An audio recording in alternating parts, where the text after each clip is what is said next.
सीताराम जय सीताराम सीताराम। पुनि मन वचन कर्म रघुनायक, पुनि मन वचन कर्म रघु, चरण कमल बंदौ सब लायक, चरण कमल बंद। राजीव नयन धरे धनुषायक, राजीव भगत विपति भंजन सुखदायक, भगत सीताराम जय सीताराम सीताराम जय सीताराम जय सीताराम सीताराम सीताराम जय सीताराम सीता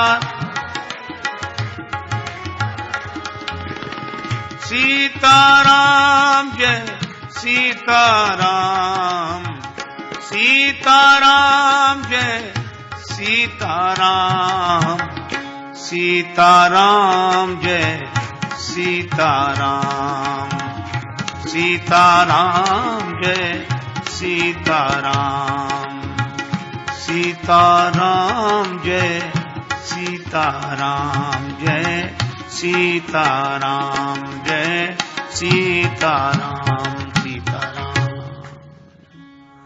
श्री सीताराम जी महाराज की, श्री हनुमान जी महाराज की, श्री तुलसीदास जी महाराज की।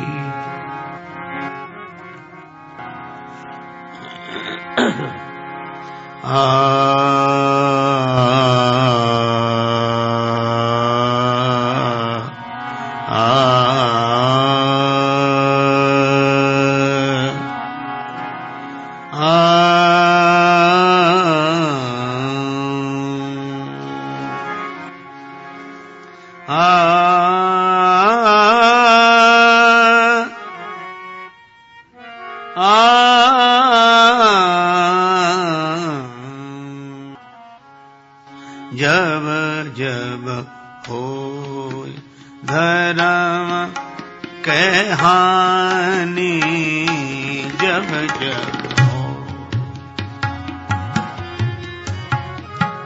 हानि, जब जब होय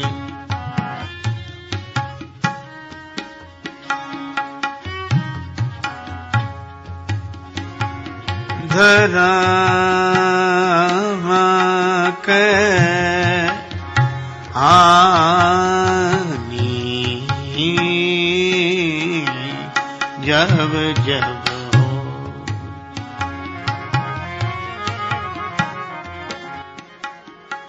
बाढ़ई असुर अधम अभिमानी,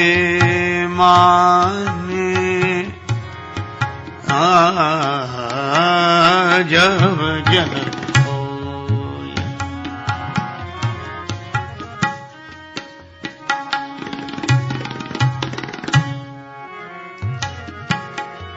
करही अनीति, जाए नहीं बरनी बरनी नेनी,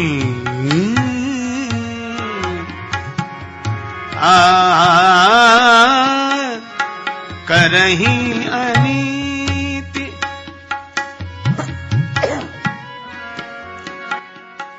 जाए नहीं बरनी, सीधहि विप्र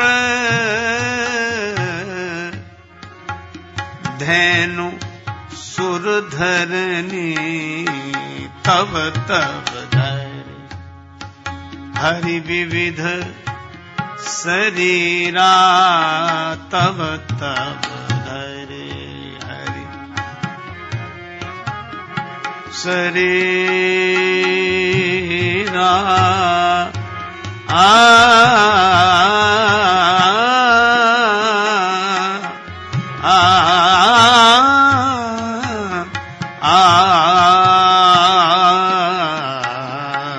तब तब धरे हरि विविध शरीरा हरहि कृपा निधि सज्जन पीरा जब जब होए जब जब असुर मारि थापई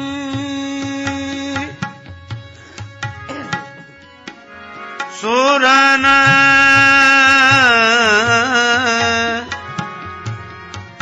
राखई निज श्रुति से तो जग विस्तार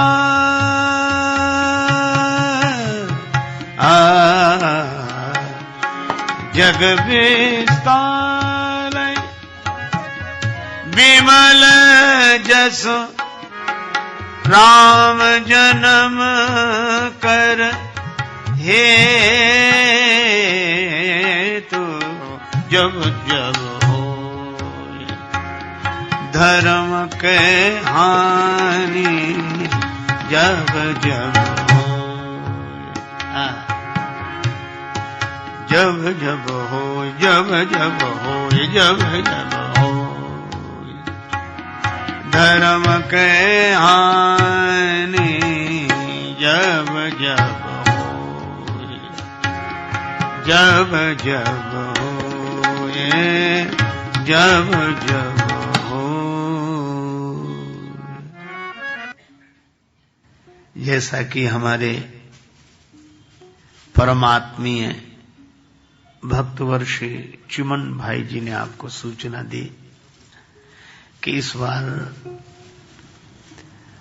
प्रवचन प्रसंग के इन दिनों में भगवान श्री कृष्ण के पावन जन्मदिन का आनंद भी हम लोगों को मिलेगा। भगवान श्री कृष्ण की प्राकट्य तिथि श्री राम कथा के इन पावन दिनों में है, तो स्वभावतः यह बात मन में आई कि भगवान के अवतार का उद्देश्य वह अव्यक्त अपने को किसी रूप में व्यक्त कब करते हैं, निराकार साकार कब होते हैं, निर्गुण सगुण कब होते हैं, किन परिस्थितियों में होते हैं। तो श्री रामचरितमानस में श्री तुलसीदास जी महाराज कहते हैं, जब जब धर्म का ह्रास होता है, हानि होती है, धर्म की हानि से आशय यह है कि जैसे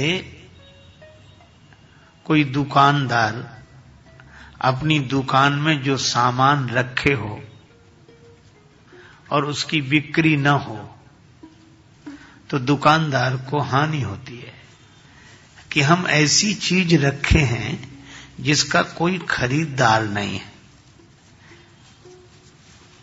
जिसका कोई क्रेता नहीं है।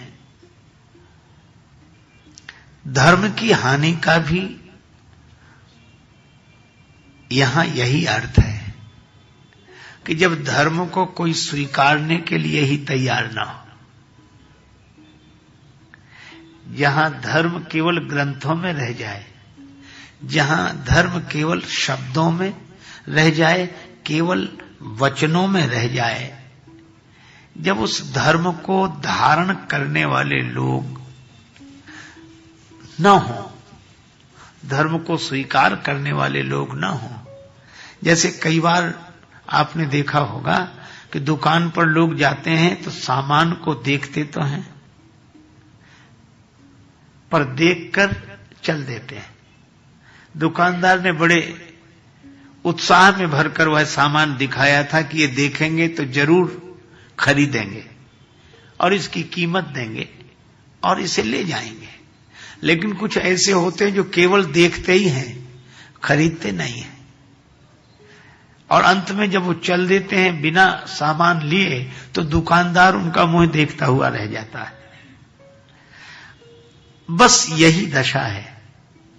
धर्म की बात सुनने के लिए लोग आते हैं, सुनते हैं, उत्साहित होते हैं, तो जो धर्म की चर्चा कर रहा होता है वह अत्यंत प्रसन्न होता है कि अब तो ये इस धर्म को सुनकर अपने साथ लेकर जाएंगे, इसे अपने जीवन में उतारेंगे। जैसे वस्तु की कीमत देकर वस्तु खरीदी जाती है, इसी तरह धर्म को अपने जीवन में उतारने के लिए श्रद्धा की कीमत चुकानी पड़ती है। क्योंकि श्रद्धा बिना धर्म नहीं होई। श्री रामचरितमानस तो यही कहता है, श्रद्धा के बिना धर्म हो नहीं सकता। पर दुकानदार तब हैरान होता है कि सामान कोई खरीदता नहीं, देखकर लोग चले जाते हैं। इसी तरह सज्जन दुखी तब होते हैं कि लोग धर्म की बात सुनकर चले जाते हैं, पर श्रद्धा पूर्वक इस धर्म को आचरण बनाने के लिए कोई लेकर जाता नहीं है। और जब ऐसा होने लगे तो धर्म की हानि होने लगी। जब जब हो ये धर्म की हानि। क्यों? धर्म को जीवन में उतारने वाले नहीं हैं तो लाभ किसे होगा? धर्म की दुकान न चले तो अधर्म की दुकान चलेगी ही। फिर बाढ़ई असुर अधम अभिमानी। जब राक्षस बढ़ जाए, अभिमानी बढ़ जाए, पापाचरण करने वाले लोग बढ़ जाएं, जो हो वही अधर्म को अपने जीवन में उतारने के लिए पूरी तत्परता से तैयार हो जाए, तो धर्म की हानि होगी, अधर्म का लाभ होगा। तो जब जब हो ये धर्म के हानि, बाढ़ई असुर अधम अभिमानी। असुर राक्षसों को कहते हैं। और मुझे कभी कभी लगता है संगीत की दृष्टि से अगर विचार करें तो असुर वह है जो सुर में ना हो।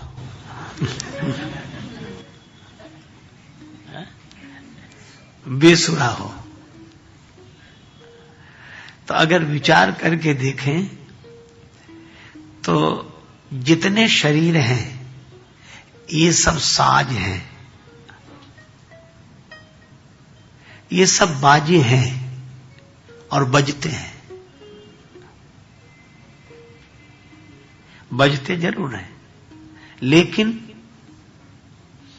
बेसुरे बजते हैं। अब उनकी मजबूरी है कि वो बने हैं बजने के लिए तो बजेंगे, पर सुर में नहीं मिले हैं तो बेसुरे तो बजेंगे। जैसे कोई बोले तो पर उसे बोलना ना आए तो वह वाणी से बज तो रहा है पर बेसुरा बज रहा है। कोई चले तो पर उसे चलना ना आए तो वह चरणों से बज तो रहा है पर बेसुरा बज रहा है। आप विचार करें, सुर में कोई साज बजे तो मन खुशी से भर जाता है, आनंद से भर जाता है, और बेसुरा बाजा बजे तो कोई सुनने को तैयार नहीं होता। ये बात अलग है कि सुनना पड़े।